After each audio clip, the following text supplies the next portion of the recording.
Brother మీరు చూస్తే చాలా యంగ్ అనిపిస్తున్నారు. సో వీళ్ళంటే పెద్ద పెద్ద వాళ్ళు. సో ఏదో కష్టంగా అయితే ఈడ నిమజ్జనాలు చేయడానికి వచ్చారు. మరి మీరు కూడా నిమజ్జనం చేయడానికి వచ్చారా? అవును సార్. చదువుకున్నారా? చదువుకోలేదు సార్. చదువుకోలేదు. చదివాను కానీ అబ్బలే. సో ఏం పని చేస్తారా మీరు అసలు? నేను మామూలుగా ఐరన్ లోడ్గా అడిగెళ్తా. బరువులు మోస్తాగా. బరువులు మోస్తారు. ఓకే, మూటలు మోయడం ఇవన్నీ చేయడం చేస్తాం. ఓకే, మీరు కూడా వేటకి వెళ్తారా? వెళ్తాం సార్, చెరువులకి వెళ్తాం. మామూలుగా గంటలకైతే చెరువు పడతాయి కదా. చూస్తే యంగ్స్టర్ లా కనిపిస్తున్నారు, మంచి గట్టిగా దిట్టగా ఉన్నారు. కానీ ఎప్పటి నుంచి ఇక్కడికి ఎన్ని సంవత్సరాల నుంచి వస్తున్నారు? మేము 10 సంవత్సరాల నుంచి వస్తాం. 10 సంవత్సరాలు.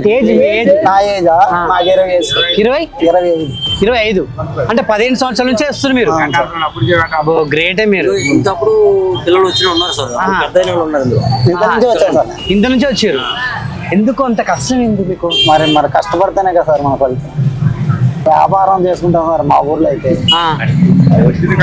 అదే సార్, అలా కష్టపడతాం, వచ్చిన దాంట్లో తింటాం, ఇంట్లో చదువుకుంటాం అంతే.